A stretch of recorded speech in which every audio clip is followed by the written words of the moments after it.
The UK will scrap 5 warships, dozens of military helicopters and a fleet of drones to save money despite growing threats from Russia and a war raging in Europe.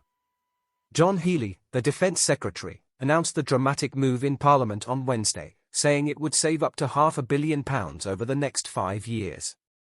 The Defence Secretary described the equipment being axed as outdated and said the common-sense decision to retire them was long overdue. He signalled the decision was part of a plan to restructure and modernise the armed forces, which have already been significantly reduced in size following decades of cost-saving cuts, with new capabilities due to come online to replace the gaps. "We face increasing global threats," Mr. Healey said in a written statement that was released at the same time as he addressed MPs. War in Europe, growing Russian aggression, conflict in the Middle East and technology changing the nature of warfare. As a result, defense needs increased resilience and readiness for the future. At the same time, though, he said the defense budget faced serious financial pressures.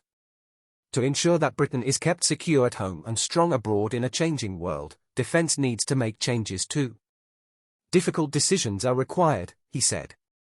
The weapon systems on the chopping block are the Royal Navy's 2 amphibious assault ships, HMS Albion and HMS Bulwark.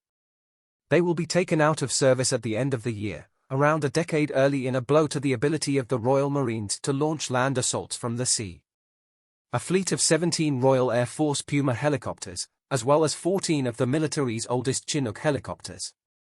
A fleet of 46 Watchkeeper drones, each worth about £5 million, barely 6 years since they entered into service.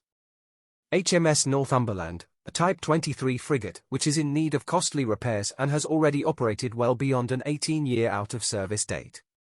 2 large Royal Fleet auxiliary ships, RFA Wave Knight and RFA Wave Ruler, vessels which carry fuel and supplies to enable the Royal Navy's aircraft carriers to operate around the world.